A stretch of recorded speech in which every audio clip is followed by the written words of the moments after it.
Today reasoning का जो test था इसको डिस्कस करेंगे। टेस्ट एनालिसिस वीडियो हमारा ये स्पेशल जेके एसएसबी नैब तहसीलदार के लिए टेस्ट बनाया गया था। तो इस वीडियो को आप पूरा कंप्लीट देखिएगा, वीडियो को पास कर लीजिएगा। पहले आप खुद क्वेश्चन को सॉल्व कीजिए ताकि लास्ट में देखें कि आपके 15 में से कितने क्वेश्चन यहाँ पे बिल्कुल सही होते हैं। टेस्ट का जो पहला क्वेश्चन था वो आपकी स्क्रीन पर है। If glass is coded as HNCU तो what is the code of water. अगर ग्लास का कोड आपको गिवन है कि ग्लास का कोड आपके सामने है HNCUU, तो यहाँ पे देखेंगे कि किस तरह से नेक्स्ट जो हमारा वाटर है इसका कोड क्या होगा। तो वाटर का कोड यहाँ पे क्या होने वाला है। हमने देखा कि G के बाद क्या आता है, डायरेक्टली H आ जाएगा। G के बाद H आएगा तो इसका मतलब W के बाद क्या आएगा, X आएगा। L के बाद M आएगा, फिर N आएगा। तो A के बाद B होने के बाद क्या आएगा, C आएगा। तो XC हमारा आंसर होगा। बट 3 ऑप्शन में XC देखने को मिल रहा है, ठीक है। A के बाद B फिर C, T के बाद U फिर B, XCB हमारा ये आंसर इन दोनों तीनों में से कोई हो सकता है। आगे देखते हैं। STU ओके, EFG तो मतलब कौन आएगा, G आएगा। XCBGT हमारा क्या हो जाएगा, यही आंसर है क्योंकि G यहीं पे हमें देखने को मिला है। So option C is the सही आंसर, ठीक है। क्वेश्चन नंबर 2 पे चलिएगा। क्वेश्चन नंबर 2 पे रेन का कोड जो है 18 बन रहा है। तो आप इसकी प्लेस वैल्यू को भी प्लस कर सकते हो, फॉरवर्ड बैकवर्ड दोनों को चेक कर सकते हो 18 किस तरह से। उसके बाद स्नो का कोड जो है हमें 19 दिया जा रहा है। कहीं ना कहीं आपको ये नहीं लग रहा कि जो आर है, स्टार्टिंग का जो लेटर है आर की प्लेस वैल्यू क्या होती है, 18 होती है। वैसे ही एस की क्या होती है, एस की होती है 19। मतलब पहली जो वैल्यू है, पहला जो लेटर है उसकी ही प्लेस वैल्यू आगे मेंशन की जा रही है। एस का 19 हो जाएगा। सो वैसे ही आपको विंड का बताना है तो डब्ल्यू का क्या होता है, 23 होता है। So answer will be C option, ठीक है। तो इस तरह के लॉजिक भी एग्जाम में पूछे जाते हैं। Next question statement and conclusion से है। स्टेटमेंट ये दी गई है कि private school in the city have increase their tuition fees by 25% despite protest from parents. कि प्राइवेट स्कूल जो हैं सिटी में वो अपनी फ़ीस को इंक्रीज़ इसलिए करते हैं, जो उनकी ट्यूशन फ़ीस है by 25% despite protest from parents को लेके। तो private schools are facing the financial issue. क्या प्राइवेट स्कूल जो हैं क्या वो फिनेंशियल इशू फेस कर रहे हैं, तो तभी ये इसका क्या कंक्लूजन इसमें से ड्रॉन है कि नहीं है। देखो स्टेटमेंट में फिनेंशियल इशू की कोई भी बात यहाँ पे नहीं करी गई है, वहाँ पे बात हो रही है किसकी, फ़ीस को लेके। Parents are not happy with the fee hike, जो ये हाइक हो रहे हैं प्राइस फीस के, तो इस चीज़ को लेके पेरेंट्स खुश नहीं हैं। तभी उनके बीच में ये प्रोटेस्ट जो है फ्रॉम पेरेंट्स की तरफ से देखने को मिलता है। सो ऑप्शन जो कंक्लूजन है सेकंड यहाँ से मुझे बिल्कुल सही लग रहा है। सो इसका क्या हो जाएगा, ओनली सेकंड फॉलो। उसके बाद क्वेश्चन नंबर 4 पे देखिएगा कि 4 का क्या हमारा आंसर है। तो यहाँ पे क्वेश्चन हमें पूछा जा रहा है कि find the wrong number from the given series. Wrong number series से हमें पूछा जा रहा है। देखो 88, 12 और 9 कितने हो जाएंगे। तो यहाँ पे मुझे टोटल देखने को मिल रहा है 21, कि 21 प्लस हो रहा है। आगे अगर मैं देखूँ 109 में कितना ऐड करें, तो 7 को प्लस करेंगे तो 116 हो जाएगा।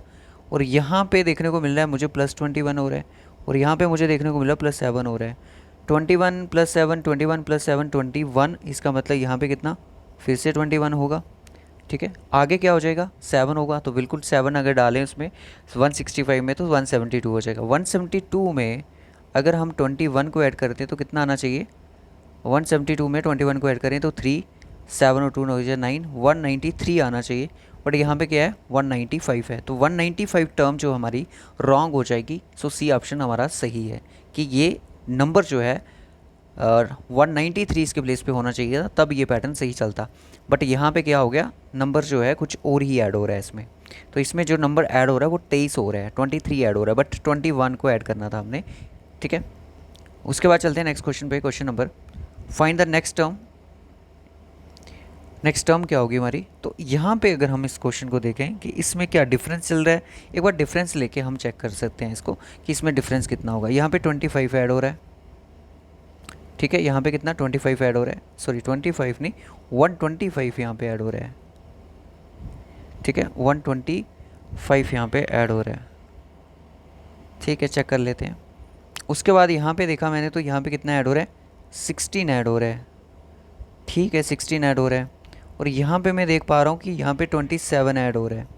तो आगे क्या होगा, ये 125 है, ये 16 है, ये 27 है। देखो ये जो है 5 का क्यूब है, ये 4 का स्केयर है, ये 3 का क्या है क्यूब है। तो आगे नंबर जो ऐड होगा वो क्या होगा, 2 का स्केयर ऐड होगा।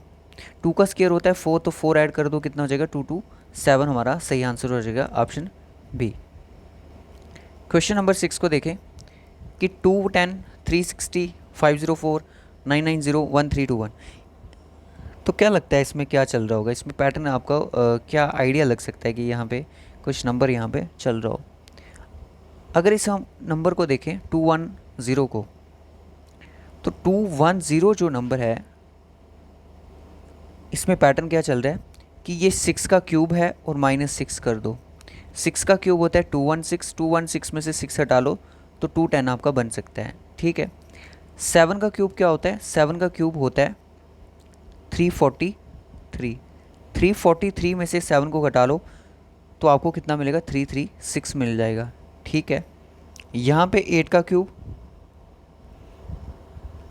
512 माइनस करेंगे 8 तो कितना आएगा, 504 आएगा। तो पैटर्न आप यहाँ पे समझ चुके हो चल क्या रहा है।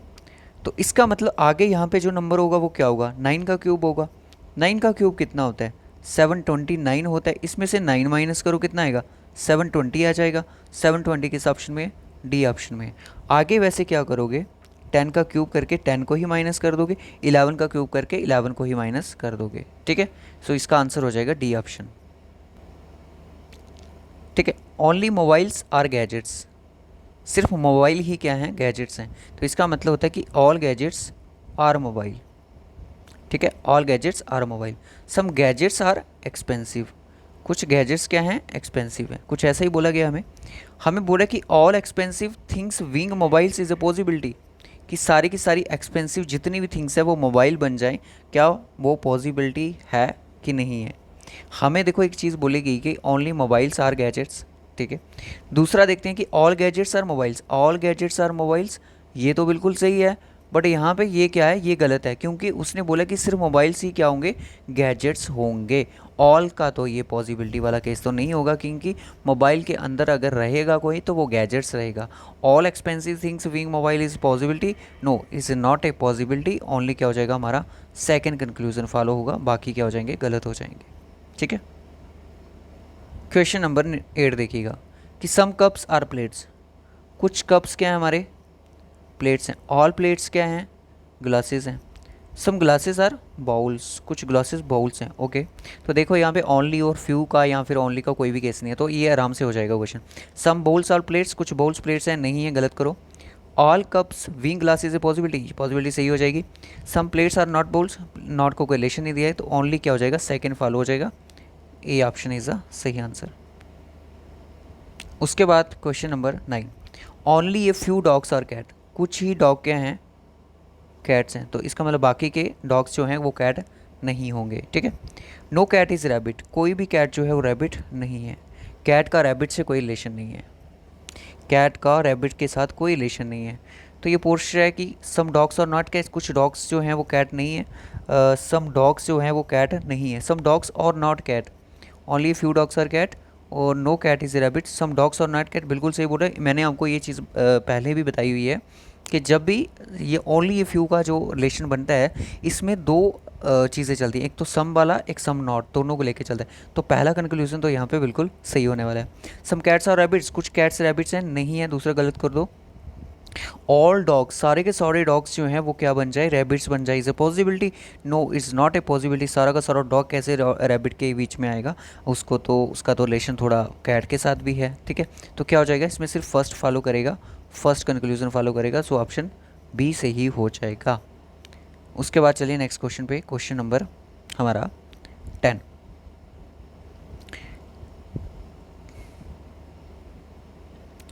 क्वेश्चन नंबर 10 देखिएगा, यहाँ पे 20 32 62 गैप लेके देख लेते हैं क्या चल रहा है इसमें, क्या नहीं चल रहा है। 20 से 32 जाने के लिए मुझे कितना करना पड़ेगा, +12 करना पड़ेगा। 32 से 60 मुझे 62 जाने के लिए मुझे कितना ऐड करना पड़ेगा, 30 ऐड करना पड़ेगा। यहाँ से मुझे यहाँ जाने के लिए मुझे कितना ऐड करना पड़ेगा, सर 2 में से 0 निकाल दो तो आपको 2 ही मिलेगा। 13 में से 5 निकाला तो 8 मिलेगा, 3 में से 2 182 2 यहाँ पे ऐड हो रहा है। तो देखो अब इस गैप को कैसे आगे कंटिन्यू किया जाए कि यहाँ पे क्या ऐड हो जाएगा, हमें हमारा नेक्स्ट नंबर मिलेगा। इस 12 को कैसे फाउंड कर सकते हैं हम, इस 12 को कैसे फाउंड कर सकते हैं। देखो 182 है, ये नंबर कुछ आगे पीछे लग रहे हैं। अगर आप 3 का स्केयर करो, 3 का स्केयर कितना होता है, 9 होता है। 9 में 3 को ही ऐड करो, कितना मिलेगा, 12 मिल जाएगा। वैसे ही आपको इसमें क्या करना है कि 5 का स्केयर करते हो तो 5 ऐड करते हो तो कितना मिलेगा, 30 मिलेगा। इसका मतलब अगर पहला नंबर 3 है फिर 5 है, आने वाला नंबर क्या हो सकता है, 3 5 7 हो सकता है। 7 का स्केयर करें तो कितना होता है, 49 होता है भाई। 49 में 7 को ऐड करें तो कितना हो जाएगा, 56 हो जाएगा। तो इसका मतलब अगर हम 62 में 56 को ऐड करें तो कितना हो जाएगा, कितना हो जाएगा, 6 और 2 कितना हो जाएगा, 8 और 5 4 6 हो जाएगा 11, 118। तो 118 ऑप्शन में है, आगे भी चेक कर लेते हैं। ठीक है, 7 के बाद कितना आ जाएगा मेरा, यहाँ पे 56 का गैप आ गया, वो 118 से आगे कितना गैप है। अगर मैं 250 में से 118 को माइनस करूँ, 118 को माइनस करूँ, मुझे 2 मिल जाएगा और यहाँ पे 3 मिल जाएगा और मुझे 132 मिल जाएगा। इसका मतलब ये है कि 9 का मुझे क्या करना पड़ेगा, 11 का स्केयर करना पड़ेगा मुझे, इसमें कितना 11 ही ऐड करना पड़ेगा, जो कितना होता है 132 होता है। तो बिल्कुल सही चल रहा है कि यहाँ पे जो नंबर है, पहला जो नंबर यहाँ पे रखा गया है वो 3 का स्केयर उसी नंबर को ऐड कर दो, फिर 5 का स्केयर उसी नंबर को ऐड कर दो, 7 का स्केयर उसी नंबर को ऐड कर दो, 11 का स्केयर उसी नंबर को ऐड कर दो। इसका मतलब जो यहाँ पे पैटर्न चल रहा है वो प्राइम नंबर का स्केयर करके वही नंबर उसमें क्या हो रहा है, ऐड हो रहा है। तो आगे इस तरह से कंटिन्यू चल रही है सीरीज़। सो ऑप्शन बी यहाँ पे क्या हो जाएगा, बिल्कुल सही आंसर हो जाएगा हमारा। ठीक है, उसके बाद 11th क्वेश्चन पे चलते हैं, ब्लड रिलेशन से है। Pointing to a man, Asha said, एक मैन को पॉइंट करते हुए बोला कि he is a brother of the daughter of my husband. ये आगे आशा लिख दो, यहाँ पे मैं सिंपल वे में समझा रहा हूँ। आशा, इनके यहाँ पे आगे हस्बैंड, ठीक है, आशा इनके husband, he is a brother of the daughter of my husband. ये किसका ब्रदर है, मेरे जो हस्बैंड है उनकी डॉटर्स जो है उनका कौन है, ब्रदर है। तो ये मैन जो ब्रदर है ये कौन है, जिसको पॉइंटिंग करके बताया जा रहा है आशा द्वारा। तो आशा, इसका मतलब इस मैन की क्या हुई, मदर हुई। So how is a man related to Asha, man जो होगा आशा से क्या रिलेट करेगा, सन इज़ अ सही आंसर हो जाएगा। क्वेश्चन नंबर 12 पे चलिएगा। Pointing to a man in a photograph, Meera said, Meera ने कहा, he is a brother in law of the daughter of the only son of my grandfather. मानो कि ये मीरा है, मीरा के आगे यहाँ पे फादर, इनके भी आगे क्या, इनके फादर के फादर जो मीरा के क्या होंगे, ग्रैंड फादर होंगे। He is the brother in law of the daughter of the only son of my grand father. इनके क्या हैं, इन देखो, इनकी मीरा की जो इनकी आगे डॉटर है, इनकी किसी से शादी हुई होगी, ठीक है, इनकी किसी से शादी हुई होगी, ये जो इसके हस्बैंड होंगे। तो इनके आगे कोई भाई होंगे जो इसके क्या लग रहे हैं, ब्रदर इन लॉ लग रहे हैं। तो ये अपनी ही बात करिए, हाउ इज़ अ मैन, जो मैन है वो उसका क्या, he is the brother in law of the daughter of the only son of my grand father. मेरे ग्रैंड फादर जो हैं उनके ओनली सन जो हैं उनकी डॉटर का क्या है, ये ब्रदर इन लॉ, मतलब उनके हस्बैंड का भाई है। तो इसका मतलब ये जो मैन है इसके साथ क्या रिलेट करेगा, ब्रदर इन लॉ का रिलेशन रखेगा। तो ये ब्रदर इन लॉ ही इसका आंसर हो जाएगा। क्वेश्चन नंबर 13 पे चलते हैं। Pointing to a girl in the park, Aman said, Aman ने कहा एक लड़की को पार्क में पॉइंट करते हुए, she is the only daughter of the son of my father की wife. She is the only daughter of my father की वाइफ। ये फादर आ गए, इनकी क्या आ गई, वाइफ आ गई। फादर किसके हैं, ये अमन के हैं। She is the only daughter of the son of, only daughter मतलब ये दोनों यहाँ पे होंगे, ठीक है, ये दोनों यहाँ पे होंगे। एक बार मैं इसको फिर से बना लूँ, ठीक है, क्वेश्चन पढ़ने में बहुत ही थोड़ा अजीब सा लगा कि अमन ने क्या कहा, अमन ने बोला, ये आ गया अमन, अमन ने बोला ये जो लड़की है is the only daughter of the son of my father की वाइफ। ये अमन आ गया, इनके फादर आ गए, इनकी वाइफ आ गई, इनके बेटे की क्या है, इकलौती बेटी, मतलब अमन भी तो इनका ही बेटा हुआ, हो सकता है इसकी बेटी हो वो गर्ल। चलो देख लेते हैं। तो हमें पूछे कि हाउ गर्ल रिलेटेड टू अमन, ये जो गर्ल है अमन से क्या रिलेट कर रही है, ये तो डॉटर कर रही है, ऑप्शन में तो डॉटर है ही नहीं है। इसका मतलब अमन का कोई भाई होगा, उसकी ये बेटी होगी आगे गर्ल। तो ये दोनों आपस में कौन है, भाई भाई हैं। अमन और जो भी यहाँ पे करेक्टर होगा। तो ये पूछा जा रहा है कि गर्ल अमन से क्या रिलेट करेगी, उसके भाई की लड़की है तो क्या रिलेट करेगी, नीस करेगी। सो ऑप्शन बी हो जाएगा बिल्कुल सही। क्वेश्चन नंबर 14 देख लेते हैं। ए जेड सी एक्स ई क्या आएगा। देखो ए 26 पोजीशन पे आता है बैकवर्ड में, ठीक है, फॉरवर्ड और बैकवर्ड। फॉरवर्ड में क्या करेंगे, Z26 पे है, सी और एक्स ऑपोजिट में होते हैं, ई और क्या होता है, वी जो होते हैं वो ऑपोजिट में होते हैं। इजी क्वेश्चन था। क्वेश्चन नंबर 15 पे चलिए, लास्ट क्वेश्चन।